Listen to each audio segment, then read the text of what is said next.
Let's have a chat about what's happening in the world of technology. We're going to start with the NBA, who have demoed a 3D scanning app. Let's play the clip. If you're listening on audio, now is a good time to turn on the video to see what's happening on the screen.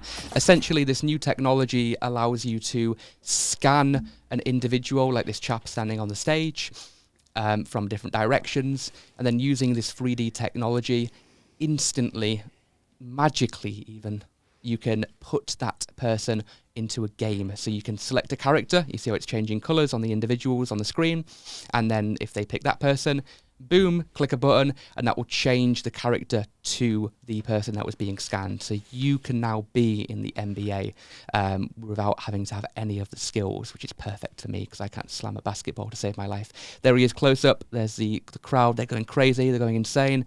Is it for the AI? Is it for the basketball? Or is it for both? There he is, celebrating. Slam dunk. Kobe.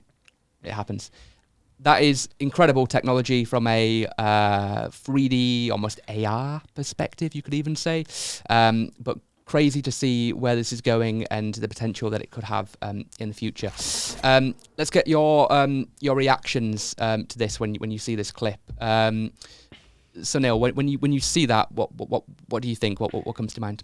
I suppose first of all, I'm trying to understand how it works. So it sort of reminds me of the, when you take a sort of panoramic photo, you sort of, how it works is it stitches different photos together. Yes. So that's how I would assume this would work in some way. You know, the guy who was recording, he was going around the circle. Sort of in a circle, and he was basically taking a video. Imagine what it's doing is it's piecing together photos and obviously building, a kind of image or 3D image of the person. And then trying to understand, I suppose, how it then maps onto, I think you said it was Kobe, was it?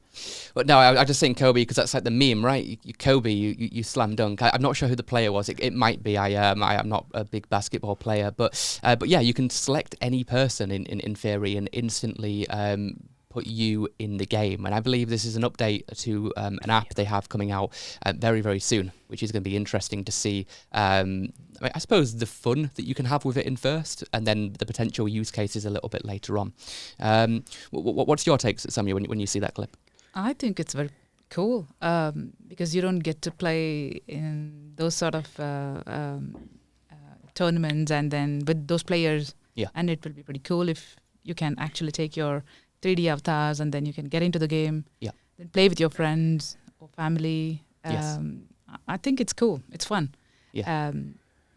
But again, I don't know how it's on live games that they can play and then whom you can share. I don't know the answer to that. That's a very good question. If it's pre-recorded or live, but I presume it would be all. But I shouldn't assume that the expression assuming is making an ass out of you and me, right? So I probably shouldn't do that. But it won't just be basketball. You'll be able to play football. You'll be able to make yourself anything, Tiger Woods and everything else in between. Varun, when you see that clip, what's your reaction? It's funny because when we all watch the clip and then you ask us our views, I feel like one of those sports pundits when we have to give a play-by-play commentary on what happened. Very cool. I mean, it's obviously one of those applications of 3D scanning that you hope would exist one day, and it's also like one of those where you see it and you're like, this could be expanded into so many different ways. As Samir was saying about, you can control it as part of a video game. Yes. I think even with just sports commentary, it sort of brings an extra dimension to the viewing experience, which really makes it exciting. I think sports teams could even use it as well for when they're planning their tactics, when they're watching over how things happened, and then they in the last game, and then planning for future games. Because I'm quite certain they don't use very sophisticated technology to do that at the moment. Sure. Yeah. So things like that it just seems very exciting. I can't wait until you can, like, in a fencing match, put Joe Biden versus Donald Trump and just watch that. That's going to be kind of fun to see that happen. Another thing that the app will allow you to do, which wasn't demonstrated in the demo, is change the background. So you can put the players on the moon or on Mars or anywhere you like, really. Do you think that would make sports a little bit more entertaining, perhaps, if people aren't interested in watching the usual game? If instead you've got your family versus your friend's family and you're playing on Venus, do you think that might be a little bit more entertaining? What do you think, Samia? I think, yeah, it's up to individual perceptions. And I think it will really engaging. So you get involved, and then when you're playing against your friends or families or with other live players, and in a virtual location where you want to be. Yeah. So I think it adds to the fun element. Yeah. Yeah, I mean, You think you're for it? You think it's cool? I think I'm for it. Yeah, Yeah. I'm cool. It's cool. It's a feature which will enhance a new perception, and it will engage you more. Yeah. Into the game. Absolutely. Well, what about from your side, Sunil? Do you would you prefer to see sports on a field, or do you think it'd be kind of cool to put players on a Fortnite map or something wild? Yeah, as you're explaining it did sound a lot like a sort of video game, right? So you mentioned Fortnite. I think it's very sort of interesting. Obviously, the players would still be on the field, but when you're watching it on TV or whatever, you could make them sort of feel like they're on the moon or something. And obviously, I think that would open it up to more viewers. You would get more people, I think, viewing it and stuff. I think it's a very, very interesting idea. I'd be keen to sort of see how it plays out. Could open it to advertisers. If you could play on a huge giant Twix bar or on top of Dream Factory, perhaps. Yeah. Exactly.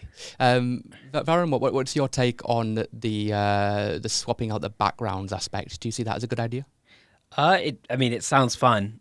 I'm not sure if people who are into sport would probably like to see it played in a court. I think so. With all the normal sort of rules and boundaries, I suppose. Yeah. Otherwise, it doesn't make for a sort of a fair playing field, I suppose. Sure. But I think going deeper into sort of gamification and things, I think there's definitely some interesting things that can be explored over there. It sounds exciting. I just don't know. Whether it is something people would want to kind of watch every single time, perhaps not, but maybe as a cool gimmick. I think one thing that will be cool is the gamification side of betting. Like, you can bet on yourself. If you put you as David Beckham and you're like, I'm gonna bet that I'm gonna crush it. I'm gonna you put some real money on there or some Bitcoin, and then boom, you're winning. It'll be fun to see where that goes. Hey, thanks for watching this YouTube video. If you want to see more like this, please remember to subscribe, and I'll see you in the next video.